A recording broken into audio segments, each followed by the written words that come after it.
Hello and welcome. Our team is the Autonomous Residual Chlorine Monitoring Team, and it is for community drinking water systems.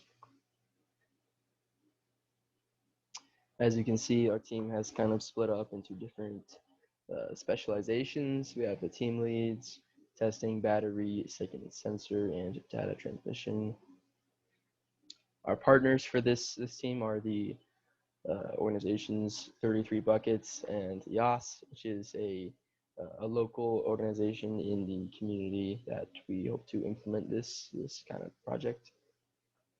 So the problem we're facing is that the people of Peru, like many people of the world, are experiencing widespread consumption of water that is contaminated with E. coli bacteria. When this is repeatedly consumed, it can cause severe waterborne illnesses, especially in children and the elderly whose immune systems are generally going to be a little more vulnerable. Chlorine disinfection is the most common method of bacterial inactivation across the world, even in the US. And when properly used, it is an effective means of treatment that is standard in virtually all water systems. However, effective chlorination requires precise dosing between zero point 0.2 and 2.0 milligrams per liter of residual chlorine.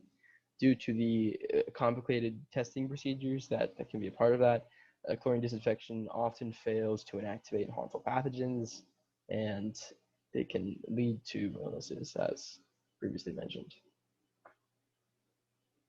So our progress, this team started in the spring of 2018, where we worked with our community partners to design a solution for the community struggling to utilize this chlorine disinfection. And a proposal for a sensor was made, which is this kind of sensor system that we're working on.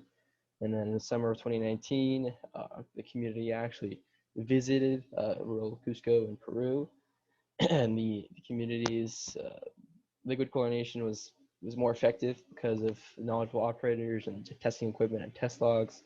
So we were able to determine that chlorine dosing is an irrelevant method if an iterative testing infrastructure is not in place.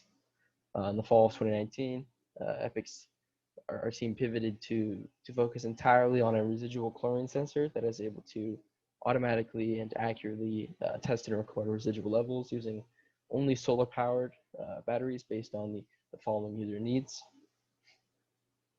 So firstly, the water needs to be adequately disinfected, enough that it can inactivate the pathogens and kill any of the bacteria present in the water so that it can be safe and non-toxic. It is also necessary to constantly ensure that the water is disinfected and safe to drink. There needs to be an effective monitoring procedure for the chlorine levels as to not kind of breach the safe range that we're aiming for. So we want a numerical output for the community. And lastly, since the process of improvement within the system hasn't been documented, there isn't consistent of base of information for the community to improve upon. So the solution our team has devised is a solar-powered residual chlorine sensor that is capable of conducting automatic tests without the use of any reagents. These will give accurate numerical results to determine the safety of water while also having the capability of storing data and transmitting it for on-site and remote monitoring. So the chlorine detector that we have devised consists of this probe sensor design. It has two probes, steel and platinum, that are submerged in water, and they detect the voltage created by the chlorine ions. This data will then be shown on a visual display after it is interpreted. So this is our proof of concept. In the fall of 2019, we tested our sensor against other accepted methods of measurement, and the results were linear and show our sensor is in fact detecting chlorine. These are our findings over the summer of 2020. On the left, the graph shows our sensor output given a constant addition of chlorine. We can see that there is a fine incremental kind of change between the chlorine added and sensor output. While on the right, there's a graph of a hash chlorine sensor where we can see kind of a stair-step pattern that is created by the kind of data rounding errors that is present in that kind of sensor. So our first testing objective is to determine if temperature alone can affect the sensor's readings. When the sensor probes are placed into pure water without any chlorine, there's still a very slight reading, and we want to vary the temperature of pure water to see if temperatures need to be considered when creating our initial calibration curve. Our second testing objective is to compare experimentally, um, determine the chlorine values from the sensor with analytically calculated values, given a known amount of water volume and chlorine in the system. This comparison will help us create our calibration curve that the sensor will use. These are our preliminary findings this semester from our temperature tests. On the left, we can see a mildly strong linear correlation from the sensor output and temperature.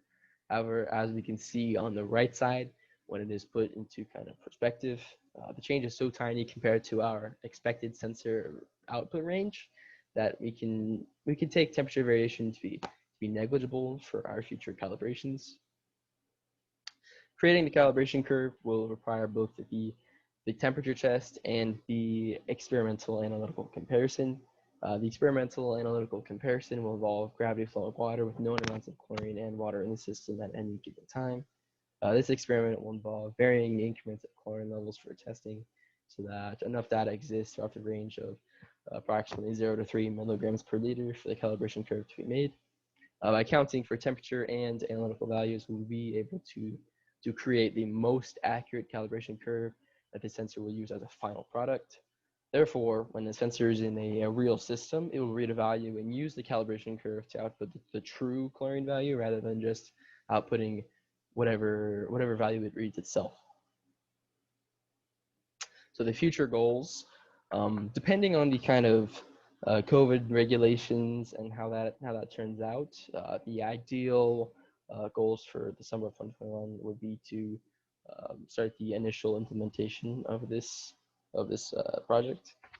Other goals include research and development, where we hope to keep testing the sensors in order to kind of build a better understanding of what kind of errors we can expect to encounter when we go through prolonged testing procedures. And we also hope to finish the chlorine calibration testing and to ensure the accuracy of the second sensor that is currently under construction through comparison testing. Financial goals include finalizing the metrics and specifications of the solar battery and also hopefully making that purchase. So this is our ultimate vision for how the system will operate. Captured water will run through a chlorine disinfection system, after which a sensor will be placed to collect data at the reservoir. Sensors will also be placed throughout the community to observe chlorine demand and ensure that clean water is reaching every point of flow. The user interface will display the residual chlorine levels at a specific location, indicating whether or not the water is safe for consumption. Data will be transmitted to a server, which will allow for remote monitoring that will look similar to the table that you can see above. That's kind of a mock-up of what we hope it to kind of indicate. If there are any questions or comments, that'd be appreciated. Thank you all for your time.